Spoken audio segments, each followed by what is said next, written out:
Neat retest 2026 ఫలితాలను national testing agency విడుదల చేసింది. దేశవ్యాప్తంగా దాదాపు 20 లక్షల మంది పరీక్ష రాయగా 11.21 లక్షల మంది అర్హత సాధించారు. 720 మార్కులకు గాను 138 మంది విద్యార్థులు 690కి పైగా మార్కులు సాధించారు.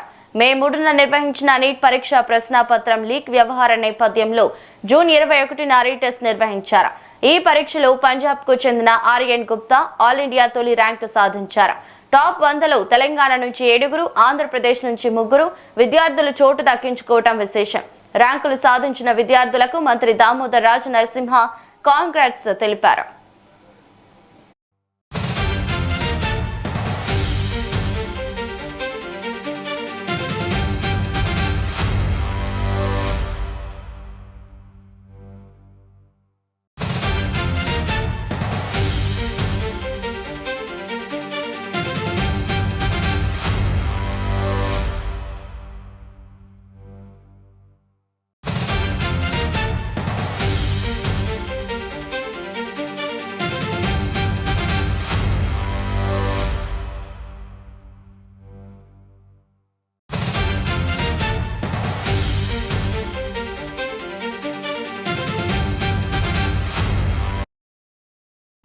ఇదే అంశంపై మరింత సమాచారం సీనియర్ కరెస్పాండెంట్ రామకృష్ణ ఫోన్ ద్వారా అందిస్తారు. Ramakrishna, good morning. రావాలి నిన్న అర్ధరాత్రి ఎన్టీఏ నీట్ ఫలితాలను విడుదల చేసింది. జాతీయ స్థాయిలో ఎంబీబీఎస్ ఏదైతే మెడిసిన్స్ ఎవరైతే చదువుకున్నారనే విద్యార్థులలో మెడిసిన్ కానీ బీడీఎస్ డెంటల్ సంబంధించిన ఏదైతే కోర్సు చదవాలనే ఉద్దేశం ఉన్న విద్యార్థుల కోసం ప్రతి ఏడాది నిర్వహించే నీట్ ఎగ్జామ్ ఈసారి కూడా దానికి సంబంధించిన ఫలితాలు విడుదలయ్యాయి. గతంలో ఏదైతే మే 3వ తేదీన పరీక్షలు నిర్వహించారు నీట్ పరీక్షలు జాతీయ స్థాయిలో, దాంట్లో పరీక్షలు లీక్ అయిన నేపథ్యంలో జూన్ 21 తేదీన రీ ఎగ్జామ్ నిర్వహించడంలో దాదాపుగా 20 లక్షల మంది విద్యార్థులు ఈ పరీక్షకు హాజరయ్యారు. వీరిలో 11.21 లక్షల మంది అర్హత సాధించారు. వీరందరూ ఏదైతే జాతీయ స్థాయిలో దీనికి కౌన్సిలింగ్ మొదటి కౌన్సిలింగ్ ఉంటుంది, అనంతరం జాతీయ స్థాయి కౌన్సిలింగ్, అనంతరం రాష్ట్ర స్థాయిలో కౌన్సిలింగ్ కూడా ఉంటుంది. కాబట్టి ఈ విద్యార్థులు ఎవరైతే ఉన్నారో వారందరూ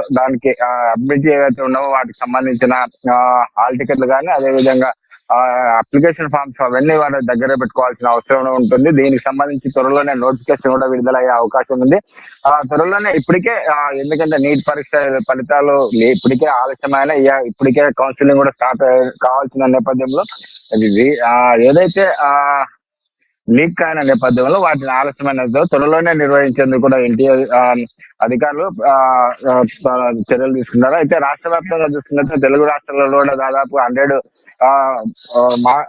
ఏదైతే 100 లో దాదాపుగా 13 మంది తెలుగు విద్యార్థులు, అందులో తెలంగాణ నుంచి 7 మంది, అదేవిధంగా 4 ఆంధ్రప్రదేశ్ నుంచి కూడా ఉన్నారు. అయితే నీట్ జాతీయ స్థాయిలో నిర్వహించిన ఈ పరీక్షలో పంజాబ్ కు చెందిన ఆర్యన్ తొలి ర్యాంక్ సాధించాడు. అదేవిధంగా మనం చూసుకుంటే అత్యధికంగా ఈసారి క్వాలిఫై అయిన విద్యార్థుల్లో అత్యధికంగా దాదాపుగా 11.21 లక్షల మంది విద్యార్థులు అర్హత సాధిస్తే దాంట్లో 1 లక్షకు పైగా మంది ఉత్తరప్రదేశ్ నుంచి అర్హత సాధించడం విశేషము. అదేవిధంగా పంజాబ్ కు చెందిన ఆర్యను మొదటి ర్యాంక్ రావడం, అదేవిధంగా తెలుగు రాష్ట్రాలకు చెందిన వారు టాప్ 100 లో దాదాపుగా 13 మంది విద్యార్థులు ఉండడం కూడా శుభపరిణామం.